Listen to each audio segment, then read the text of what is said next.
নমস্কার বন্ধুরা, চলে এলাম নতুন রেসিপি নিয়ে। পাবদা মাছের রসা সহজ রেসিপি আর সহজভাবেই বানাবো। আপনারা কোথাও যাবেন না, প্রথম থেকে শেষ পর্যন্ত ভিডিওটা দেখুন, ভালো লাগবে। আর ভালো লাগলে প্লিজ একটা লাইক করবেন আর বন্ধুবান্ধবদের সাথে শেয়ার করবেন। তাহলে চলুন রেসিপিটা শুরু করে দিই। প্রথমে এখানে আমি পাবদা মাছ নিয়েছি। এবার পাবদা মাছটা ভালো করে ধুয়ে নিয়েছি। এরপরে নুন দিয়ে দেবো আর হলুদ গুঁড়ো দিয়ে দেব। স্বাদ অনুযায়ী নুনটা দিয়ে দিলাম, হলুদ গুঁড়ো দিয়ে দেব।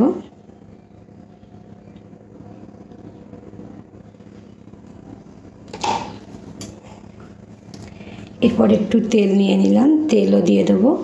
দিয়ে সব কিছু খুব ভালো করে মাছের গায়ে লাগিয়ে নেব।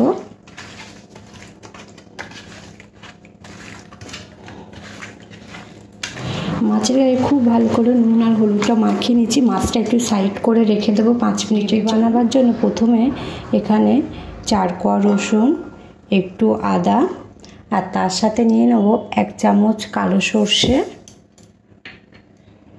1 চামচ পোস্ত আর 4খানা শুকনো লঙ্কা। এটা জল দিয়ে 5 মিনিট ভিজিয়ে রাখবো, তাহলে সর্ষে আর পোস্তটা খুব ভালোভাবে নরম হয়ে যাবে। এরপরে কড়াতে তেল নিয়ে নিয়েছি মাছ ভাজার জন্য। এইবারে গরম তেলের মধ্যে একটা একটা করে মাছ ছেড়ে দেব। ভাজার জন্য মাছগুলো কড়ার মধ্যে দিয়ে দিয়ে এপিট ওপিট করে লাল লাল করে ভেজে নেব।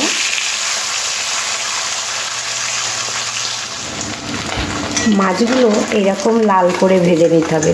এপিট ওপিট দুপিট আমি এরকম লাল করে ভেজে নিয়েছি। বাকি যে মাছগুলো আছে একইভাবে ভেজে নেব।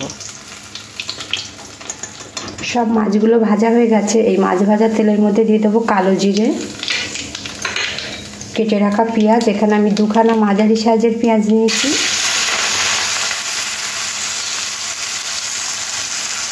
পেঁয়াজটা নাড়াচাড়া করে 3 থেকে 4 মিনিট একটু ভেজে নেব।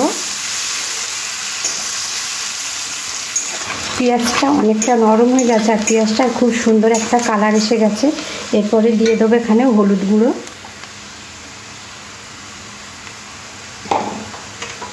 হলুদ গুঁড়োটা দেওয়ার সাথে সাথে যে পেস্টটা বানিয়েছিলাম সেই পেস্টটা দিয়ে দেব। সর্ষে পোস্ত দিয়ে দিলাম, দিয়ে খুব ভালো করে মশলাটাকে কষে নিতে হবে। মশলাটা 2 থেকে 3 মিনিট কষার পরে এখানে দিয়ে দেবো একটা টমেটো পেস্ট। এখানে আমি একটা টমেটো পেস্ট করে নিয়েছি। টমেটো পেস্টটা দিয়ে দেব। স্বাদ অনুযায়ী নুনটাও দেব। আর টমেটোটা দেওয়ার পরে একটু সময় দিয়ে টমেটোটা খুব ভালো করে মশলার সাথে কষে নিতে হবে। সামান্য একটু চিনি দিয়ে দেব। মশলা দেওয়া অল্প করে একটু জল দেব। দিয়ে খুব ভালো করে মশলাটা কষে নিতে হবে। মশলা যেন কাঁচা গন্ধ চলে যাওয়া অবধি।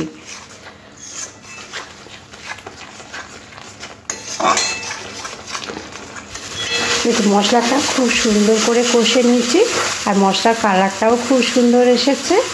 আর এরপরে জল দিয়ে দেব।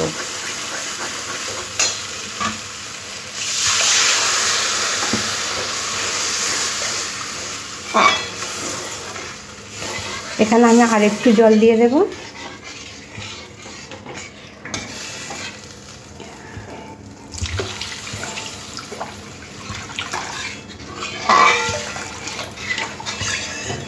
এবার জলটা একটু ফুটতে সময় দেব। ঝোলটা ফুটে গেছে। এবারে ভেজে রাখা মাছগুলো ঝোলের মধ্যে দিয়ে দেব।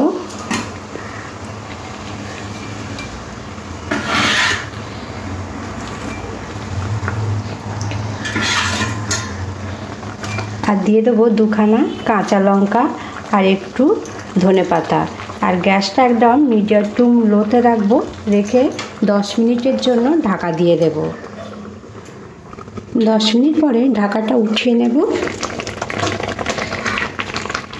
পাবদা মাছের রসাটা একদম রেডি হয়ে গেছে।